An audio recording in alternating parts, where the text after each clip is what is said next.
You see, bomb expert Feud instantly realized that this nuclear bomb might not be able to take care of Muto. Because Muto is an electromagnetic pulse map, he decided to skip going home and found the squad leader, demanding that they switch the nuke's electronic detonation to a mechanical. The captain realized Feud had a point and quickly told him to put on the uniform so they could go complete this vital mission together. At that moment, the US Navy was really in trouble. There was a blackout for 200 miles around, streets choked with cars, and even a plane crashed. The Navy commander got a call: eliminate these three beasts. America in dire straits, the general ordered tracking their locations.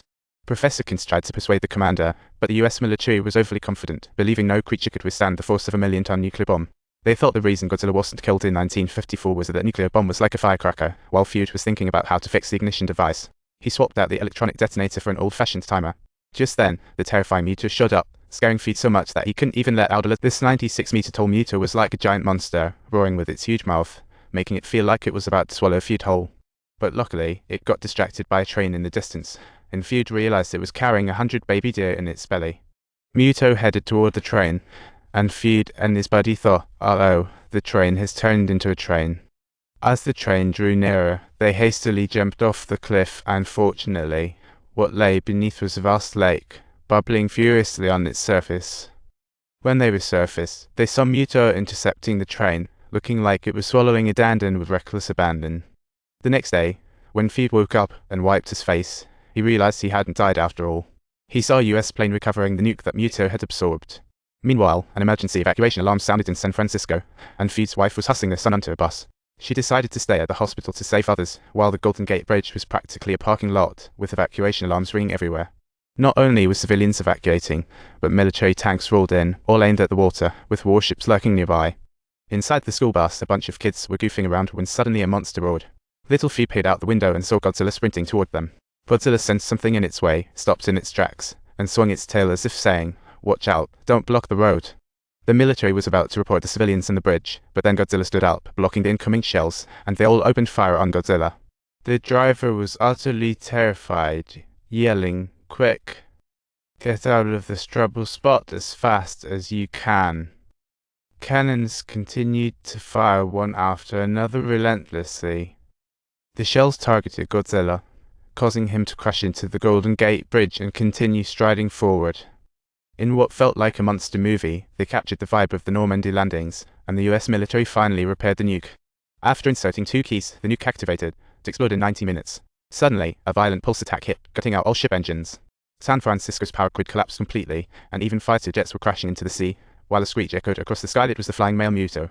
It wanted to buy a gift for a mate, only to be bamboozled by a freeloader, not realizing the nuke had already been swallowed by the female Muto. It grabbed the nuke with its mouth, then held it in its claws, happily disappearing from sight. Flying over the city, it couldn't stop shouting, turning the mighty million-ton nuke into a snack for Muto. The male Muto first indulged in some sweet moments with its mate before gently feeding her the snack. It dug a hole to bury it for safety, while the male Muto climbed to a rooftop to keep watch. They worked together like a well-oiled machine.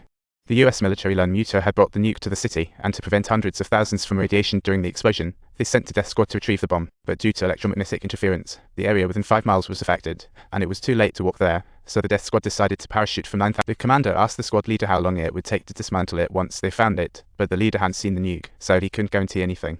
Just then, Feud appeared, confidently saying, "I can dismantle it in 60 seconds, I'm the one who installed the timer."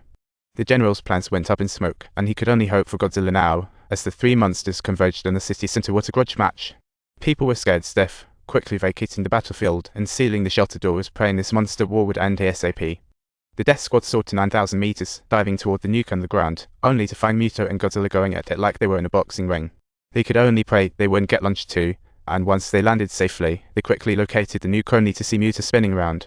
The Muto let out a painful wail, proving that childbirth is no walk in the park, and the military had to wait for the right moment. But just then, they saw Godzilla walking toward them, looking like it was saying, "I never take advantage of weakness, so hurry up and get down here to take a beating." Muto seemed to understand and hurriedly responded, rushing off to fight right after coming out of the delivery room, and the military jumped into action. Muto quickly reached Godzilla, and though they were of similar height, Muto found itself at a disadvantage after the first round of clashes. Meanwhile, the military found the upside-down nuke, only to discover it was covered in the production line from a recent birthing. It looked like octopus tentacles on the grill, with the sight of red eggs presenting Earth-destroying peril.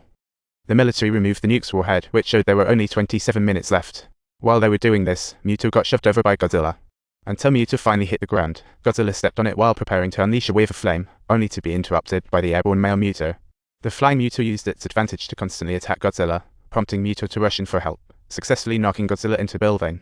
They initially wanted to dismantle it, but without tools, they decided to remove the entire warhead instead. When Feud suddenly had the lightbulb moment, he noticed Muto was hatching and made the bold decision to take action, aiming to protect the city from a greater disaster.